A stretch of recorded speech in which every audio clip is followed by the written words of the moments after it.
I think in that quest, it was included the notion that freedom also included the arts, artistry. Hello, Dolly. This is Louis, Dolly. Mighty glad to have you back where you belong. You looking swell, Dolly. I can tell, Dolly. You keep growing, you still growing, you still growing. Racism, segregation are two familiar words in United States during the 19th century. Blacks don't hesitate to fight for their rights, especially after the First World War. Indeed, more than 200,000 African American soldiers crossed the Atlantic in 1917. Many black soldiers were restricted to menial tasks behind the Great War's front line. Once back home, the African American soldiers, despite a triumphal parade in Harlem, came home to race riots and arbitrary killings. Then there was a great black cultural effervescence which included all the arts, the Harlem Renaissance. After the war, the black community witnessed the rise of a new generation of talented blacks named New Negroes. In this way, Langston Hughes in literature, Aaron Douglas in painting, Augusta Savage in sculpture made Harlem the world capital of black culture.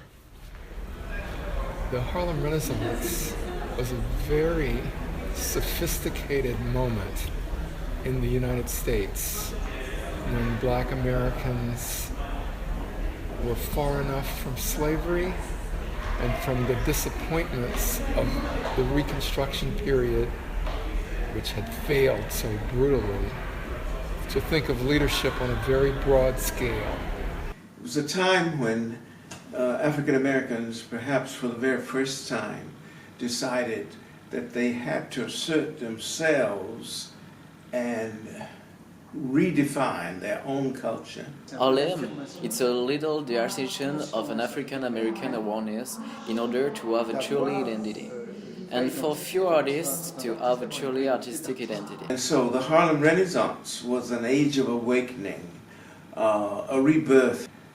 People of African ancestry in the Americas brought certain cultural attributes with them, even though it was in a period of slavery. They maintained some of those, and they were able to call upon their artistry in song, in dance, in other fields, in particular when it came to the invention of artistic forms such as jazz, gospel, the blues, and related activities. It will seem obvious, but it's a little historical and theological vision that the moment after the war. Some years after, actually, there was a concentration of artistic expression, especially literary and pictorial, which undoubtedly allowed a new vision of African American as artists. Everybody who had potential in the creative fields, in writing, people like Langston Hughes, Count Cullen, and others, Zora Neale Hurston, they were all connected in some way to Harlem. But it's rather the history of small things which are incorporated together and finally which create an autonomous movement. I think that the Harlem Renaissance, the independence, is a little mythical. It is to say, when you listen to people who worked on this period that have concretely some difficulties to know what it is, which is integrated, which one is not, is the cinema there, is the music there, it's a little bit difficult to really identify. In the arts, or in the academy, or in politics, they wanted to be leaders, men and women, writers, photographers, painters, sculptors, wanted to be the best that they could be, and they wanted to assume leadership not only of their group, but of the nation and leaders on a world scale.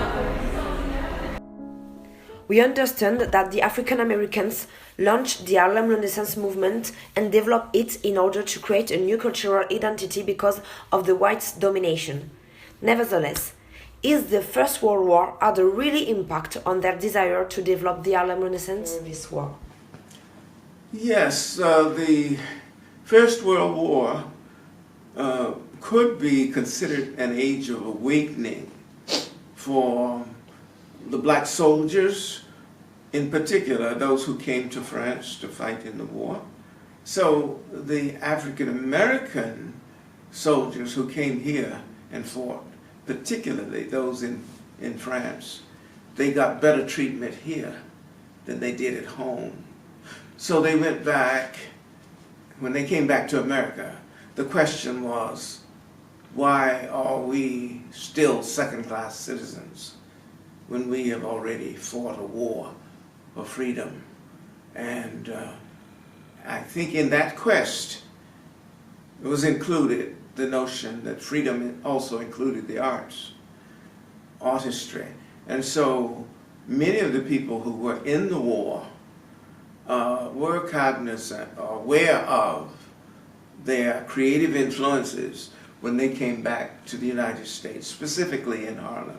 And some of them were the organizers or progenitors of the movements that followed thereafter, which led other people in Harlem to see that they could play a role in the advance of what was then being called the New Negro Movement, which supplied the fuel, the ground for the Harlem Renaissance. It's inevitably a relation to the world which is transformed by the idea that in Western countries, European or modern, there are others ways to reconcile human relationships without an importance about the skin color, so obviously that have consequences. The United States is a fiercely racist nation. And 100 years ago, at the time of this first war, it was much worse. You had people who were killed for the slightest assertion of their individuality or freedom. People were killed because they painted their houses or because they bought some land with their own money. Almost anything that you could do could put you into trouble. That have consequences on music, brass bands, etc. The American Army has bands. The American Army bands are often black bands. So it creates an emulation because it's thanks to the war or thanks to the presence of American soldiers on the French territory. We see here that European artists have an awareness on something particular in the music, black music. That is to say, this recognition of the art specificity, an artistic language, a musical art by Europeans who wrote a lot on this subject, makes so that blacks, because aware of this, and suddenly Europeans say to them that there was to play music, to do a good read, totally different that Western people do. Probably black musicians understand at this moment and they have a stronger awareness. Moreover, they take their artistic specifically upon themselves. It's possible that other artists had the desire to assume their own artistic specificity. European modernism, by way of artists such as Picasso, Brancusi, Matisse, and others, had been greatly influenced by what they had seen here in Paris, the Muséum de l'Eau, and other such places. The leaders of the Harlem Renaissance who dared to say, you don't want me to be smart? I am. You don't want me to make art that's significant? I'm making it, and I'm going to do it. Black American intellectuals debated whether or not the community of blacks in America should fight in this war. We were so discriminated against at home. Why would we go out to help someone else get free? And the community leadership decided that it would be best for us to participate as much as we could in this fight for freedom on a world scale. It was thought that this would be the war to end all wars, and we wanted to be part of that. When participating in the war, American forces limited what Black Americans could do. They were confused by their own racist ideologies and mythologies. But thank goodness the French brought forward a Black group that fought very valiantly. They were called the Hellfighters. They fought so hard.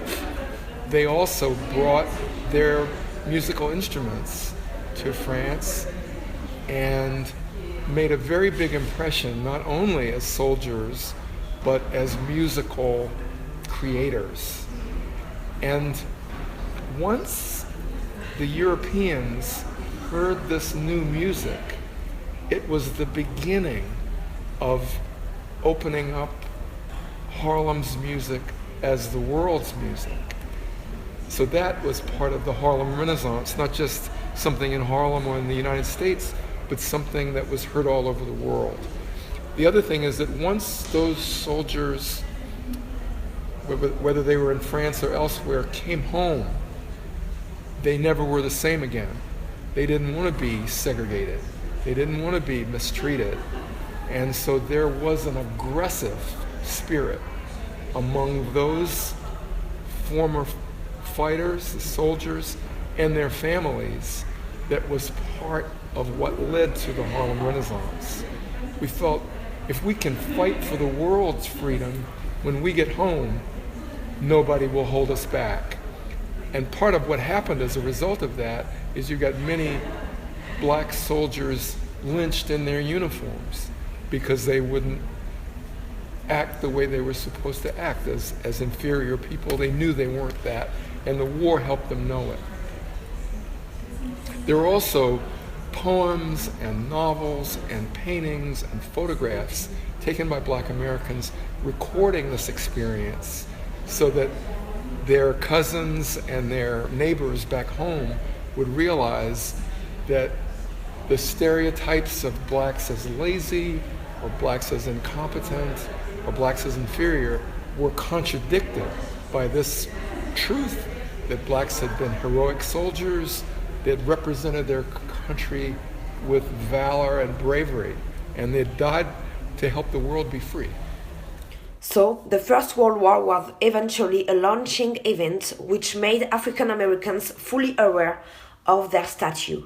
After that, every artist were involved in the Harlem Renaissance. But I think, for the most part, the notion of freedom was so prevalent in the African American community that everybody who practiced some form of art, of the arts, entertainment or what have you, they used this as a tool to expand their freedom, to express it.